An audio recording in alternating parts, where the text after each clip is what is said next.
Over thinking, अतिविचार हा विषय जो आहे ना, तो खूपदा बोलला जातो. तर हा शब्द आपण खूप वेळा ऐकलेला आहे. पण ओव्हर थिंकिंग म्हणजे नक्की काय? किंवा त्याला समजून घेणं हे जर आपल्याला आधी जमलं ना, तर त्याच्यावरती मात करणं हे सोपं जातं. खूपदा ओव्हर थिंकिंग बंद करा किंवा ओव्हर थिंकिंग करू नका, असं आपण ऐकलेलं आहे. पण नीट थोडं खोलात जाऊन त्याचा विचार केलात ना, तर लक्षात येईल की ह्या ओव्हर थिंकिंगमध्ये खूप साध्या सोप्या गोष्टी अंतर्भूत आहेत आणि ज्या आपल्याच हातामध्ये आहेत, आपल्याच कंट्रोलमध्ये आहेत आणि आपण त्याच्यावरती लक्ष दिलं तर आपल्याला नक्कीच या ओव्हर थिंकिंगचं प्रमाण कमी करता येईल. हळूहळू कमी करत आपल्याला ते थांबवता येईल. नमस्कार, मी पल्लवी पाटणकर. मनोवेदमध्ये आपल्या सगळ्यांचं खूप स्वागत आहे. मनोवेदमध्ये मनाशी संबंधित सगळ्या गोष्टींवर आपण चर्चा करत असतो. तर त्यात आत्तापर्यंत चॅनलवरती बरेच व्हिडिओज आहेत ज्याच्यामध्ये स्ट्रेस, अँझायटी, ओव्हर थिंकिंग याच्यावरती खूप सारे व्हिडिओज आलेले आहेत. तुम्ही ते बघू शकता. आज आपण जे बोलणार आहोत ते ओव्हर थिंकिंगचा जो पॅटर्न आहे, आपला एक वेगळा पॅटर्न असतो प्रत्येकाचा, पण तरी सुद्धा काही गोष्टी खूप कॉमन असतात ज्या सगळ्यांच्याच विचारांमध्ये असतात. तर त्या आज आपण समजून घेणार आहोत. एकदा आपल्याला त्या समजल्या की मग आपल्याला त्याच्यावरती काम करणं सोपं जातं. तर सगळ्यात महत्त्वाचं ओव्हर थिंकिंग म्हणजे काय? ओव्हर थिंकिंग म्हणजे ज्याला आपण मराठीमध्ये अतिविचार असं जरी म्हणत असू तरी अतिविचार म्हणजे खूप सारे विचार करत राहणं, सारखं विचार करत राहणं. याही पेक्षा जास्त महत्त्वाचा अर्थ असा आहे की काही एका विशिष्ट पद्धतीनेच, विशिष्ट पॅटर्नने वाढत जाणारे विचार असतात. म्हणजे ज्याच्यामध्ये प्रामुख्याने जसं मी म्हटलं काही महत्त्वाचे पॅटर्न कॉमन आहेत. त्यातला एक आहे की भविष्याबद्दलचे विचार. आता भविष्याबद्दलचे विचार आपण सगळेच जण करत असतो, पण इथे जे आहे हे नेगेटिव्ह प्रेडिक्शन्स ज्याच्यामध्ये नकारात्मक शक्यता वर्तवल्या जातात आणि त्या टोकाच्या नकारात्मक शक्यता. म्हणजे उदाहरणार्थ जर अपयशाबद्दल आपण बोलत असू तर ते अपयश इतकं टोकाचं असेल की ते मला सहन होणार नाही, माझी सेल्फ इमेज त्याच्यामुळे डॅमेज होईल किंवा लोक माझ्याबद्दल खूप वाईट विचार करतील किंवा ते अपयश मला पचवता येणार नाही किंवा ते अपयश म्हणजे इतकं मोठं अपयश आहे की त्याच्यानंतर सगळे रस्तेच बंद होणार आहेत, मला पुढे काहीच करता येणार नाही. ही जी नकारात्मक प्रेडिक्शन्स आपण करतोय, ज्याला आपण मराठीत भाकीत म्हणतो की पुढे काय होणार आहे, ही शक्यता किंवा ते गृहीत धरणं, शक्यतेपेक्षा सुद्धा ते गृहीत धरतो जणू काही ते आत्ताच झालेलं आहे आणि आत्ताच सगळं बिघडलेलं आहे असं समजून आपण जेव्हा परत परत एखाद्या फिल्मप्रमाणे आपण ते जेव्हा पुन्हा पुन्हा घोकत राहतो मनामध्ये, आपली ती स्क्रिप्ट आहे आणि ती स्क्रिप्ट मनामध्ये चालू असते कंटिन्युअसली. जसं एखादा मूव्ही बघताना किंवा एखादा व्हिडिओ बघताना तुम्ही तो फॉरवर्डही करता आणि तुम्ही तो मागेही घेता. तर मागेही घेत असताना जेव्हा जेव्हा पुन्हा पुन्हा त्याच गोष्टी आपण बघतो ना, तसंच आपण आपल्या मेंदूमध्ये जी काही स्क्रिप्ट चालू आहे आणि जे काही आपण इमॅजिनेशन्स चालू आहेत तर त्याच्यामध्ये सुद्धा आपण पुन्हा पुन्हा त्याच गोष्टींमध्ये अडकतो.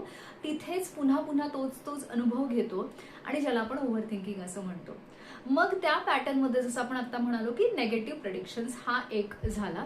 दुसरा प्रकार जो असतो कॅटॅस्ट्रोफायझेशन, ज्याच्यामध्ये आपण मॅग्निफाय करणं, एखादी गोष्ट ज्याला आपण अतिरंजित करणं किंवा आहे त्याच्यापेक्षा खूप जास्त प्रमाणामध्ये त्याची तीव्रता वाढवून आपण ती फील करतो आणि त्याच्यामुळे ती भीती किंवा ते टेन्शन किंवा ते दडपण हे जास्त प्रमाणात आतून आपल्याला त्रास द्यायला लागतं. तर हा एक प्रकार असतो. तिसरा प्रकार आहे जम्पिंग कन्क्लुजन, ज्याच्यामध्ये कुठलाही आधार नसताना बिनाबुडाचे आपण तर्क लावतो की आत्ता सध्या काहीही नाही दिसत आहे पण तरी सुद्धा कुठून तरी काहीतरी वाईट घडेल आणि ते इतक्या वाईट, इतक्या लेवलवरचं वाईट असेल की मग त्याच्यापेक्षा भयानक दुसरं काहीच नाही आणि मग मला माझ्या आयुष्यावरती त्याचा खूप जास्त परिणाम होईल. हे सगळं आपण त्याच्यामध्ये इमॅजिन करत असतो. तर हे जे एक कॉमन पॅटर्न्स मी आता तुम्हाला सांगितले हे जास्त करून ओव्हर थिंकिंगमध्ये येत असतात. आता हे पॅटर्न सगळ्यात आधी आपण शोधले पाहिजेत. आपण आता जर मुद्दा बोलतोय की आपल्याला ओव्हर थिंकिंग म्हणजे काय हे कळलंय आणि आपलं ओव्हर थिंकिंग कसं आहे हे जर समजलेलं आहे, तर त्याच्यातून बाहेर पडण्यासाठी आपण काय केलं पाहिजे? सगळ्यात पहिली पायरी असते कुठल्याही प्रॉब्लेममधनं बाहेर पडण्यासाठीची सगळ्यात पहिली पायरी असते सेल्फ अवेअरनेस, ज्याला आपण स्वतःबद्दल असणारी जागरूकता म्हणू शकतो. की मला काय होतंय, कशामुळे होतंय आणि किती होतंय, किती प्रमाणात होतंय हे कळणं जे आहे ना, हे कुठल्याही प्रॉब्लेममधून बाहेर पडण्यासाठीची पहिली पायरी असते नेहमीच. मग ओव्हर थिंकिंगच्या बाबतीमध्ये माझे विचार मुख्यतः कुठे जात आहेत, कुठल्या प्रवाहाने पुढे जात आहेत, कुठल्या दिशेने पुढे जात आहेत, कसे पुढे जात आहेत, काय काय ट्रिगर होत आहे, कुठल्या कुठल्या गोष्टी समोर येतात, तेव्हा माझे विचार पुढे जातात आणि मग ते पुढे गेल्यानंतर माझ्या भावना कुठल्या लेवलपर्यंत जातात आणि मला काय फील होतं, काय त्रास होतो, हा सगळा अभ्यास आपल्याबद्दलचाच असला पाहिजे. ही सगळ्यात पहिली पायरी झाली. दुसरी पायरी अशी आहे की हा अभ्यास झाल्यानंतर मला कळल्यानंतर की माझे विचार कुठे आहेत, कुठे चाललेले आहेत, हे कळल्यानंतर महत्त्वाचा मुद्दा हा आहे की आपण स्वतःला काही लॉजिकल प्रश्न विचारण्याची सवय लावायची आहे की जो काही विचार आता माझ्या मनात येतोय त्याला काय एव्हिडन्स, काय पुरावा आहे. जर मी म्हणत असेन की मला खूप मोठं अपयश फेस करावं लागणार आहे, तर काय ठीक आहे, आतापर्यंत 10 अपयश आलेले आहेत किंवा 15 अपयश आलेले आहेत, मग त्याच्यामुळे पुन्हा आता येणारं अपयश सुद्धा तितकंच भयंकर किंवा अपयश येणारच आहे असं जर मी गृहीत धरत असेल, तर त्याला काही पुरावा आहे का, त्याला काही लॉजिक आहे का, तर मुळात अजिबातच नाही. हे माझ्या मनाने बनवलेलं एक कन्क्ल्युजन आहे, एक निष्कर्ष आहे की ज्याच्यामुळे मला त्रास होतोय.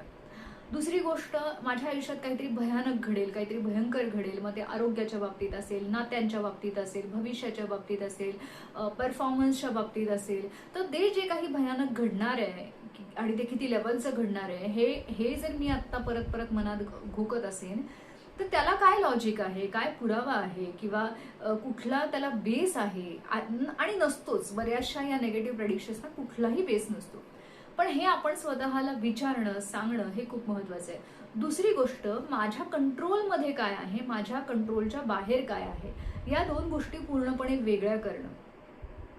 काही घडणं, अनपेक्षित घडणं हे माझ्या हातात नाही, पण ते अनपेक्षित घडल्यानंतर त्याचा अति त्याचं न करणं किंवा त्याला नॉर्मल प्रमाणे ट्रीट करणं किंवा माझ्या भावनांचं संतुलन राखणं किंवा शांत ठेवणं हे माझ्या हातात आहे आणि ते मला शिकून मला तयार करायचं आहे स्वतःला. असं नाहीये की ते एकदम एका दिवसामध्ये होणारे काहीतरी भयानक घडलं आणि तुम्हाला शांत राहा म्हणलं, तुम्ही शांत राहिलात, असं नाही होणार. तुम्हाला रोज उठून त्याच्यावरती प्रॅक्टिस करावी लागेल, सराव करावा लागेल. तेव्हा कुठे काहीतरी अचानक घडलं जे अनपेक्षित आहे किंवा त्रासदायक आहे, तर तेव्हा स्वतःला शांत ठेवणं सोपं जातं. म्हणूनच रोजच्या रोज आपल्या स्वतःच्या विचारांवरती आपलं लक्ष असणं, कडा पहारा असणं हे गरजेचं आहे.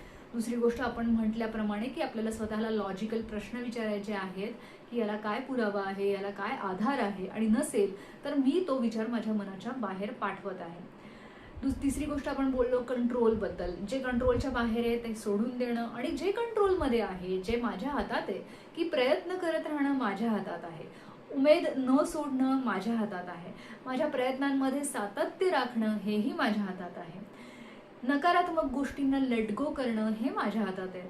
काही टीका अशा असतात, काही लोक मागे खेचण्याचा प्रयत्न करत असतील किंवा विनाकारण टीका करत असतील ज्याला काही आधार नसेल, त्याच्याकडे कानाडोळा करणं, त्याच्याकडे पूर्णपणे दुर्लक्ष करून आपल्या प्रयत्नांमध्ये आपण कायमता ठेवणं किंवा सातत्य ठेवणं हे माझ्या हातात आहे. अशा बऱ्याचशा गोष्टी ज्या माझ्या हातात आहे ह्याच्यावरती लक्ष द्यायला सुरुवात केली तर तुमच्या लक्षात येईल की खूप गोष्टी माझ्या हातात आहेत. आणि मग जे माझ्या हातात नाही आहे त्याच्यावरती मी रडत बसायचं आहे का जे माझ्या हातात आहे त्याला मी पुढे न्यायचं आहे. हा चॉईस आणि हा कंट्रोल नेहमी आपला असतो. त्याच्यामुळे ह्या साध्या सोप्या गोष्टी जरी वाटत असल्या तरी आपल्याला खूप मदत करणाऱ्या आहेत. मी असं म्हणत नाही आहे की ह्याच्यातून तुमचं 100% ओव्हर थिंकिंग कमी होईल, पण याच्यातून तुमच्या ओव्हर थिंकिंग कमी करण्याची सुरुवात नक्कीच होणार आहे. बाकी इतर बऱ्याच गोष्टी आहेत ज्याची आपल्याला गरज आहे, जसे योगासनं आहेत, प्राणायाम आहे, सकारात्मक विचारांचा सराव करत राहणं आहे. आपल्या चॅनलवरती असे खूप व्हिडिओज आहेत ज्याच्यामध्ये आपण पॉझिटिव्ह थिंकिंगबद्दल बोललेलो आहोत, लोकांच्या टीकांना कसं तोंड द्यायचं किंवा जे नकारात्मक विचार असणारी लोक तुमच्या आजूबाजूला आहेत त्यांना कसं तोंड द्यायचं याबद्दल बोललेलो आहोत, आयुष्यामधल्या अपयशाला बद्दल बोललेलो आहोत. अशा खूप गोष्टी आहेत की त्या पद्धतीने त्या कशा त्या वेळेला तोंड द्यायचं. तर ह्या रिलॅक्सेशन टेक्निक्स आहेत, मन शांत करण्याची तंत्र आहेत, त्याबद्दल आपले व्हिडिओज आहेत. तर हे सगळे तुम्ही जर तुमच्या गरजेनुसार जे तुम्हाला अपेक्षित आहे किंवा जे हवं आहे त्यानुसार बघितले तर तुम्हाला त्याचा उपयोग होणारच आहे. पण आज जे आपण महत्त्वाचा मुद्दा बोललो तो ओव्हर थिंकिंग समजून घेणं आणि ते कमी करण्यासाठीचा प्रयत्न करणं. व्हिडिओ आवडला असेल तर नक्की लाईक करा. जास्तीत जास्त लोकांपर्यंत ही मदत पोहोचत राहावी हा आपला अत्यंत प्रामाणिक उद्देश आहे. त्याच्यामुळे जितकं जमेल तितकं शेअर करत राहा आणि अशा वेगवेगळ्या व्हिडिओसाठी चॅनलला सबस्क्राईब करा. धन्यवाद.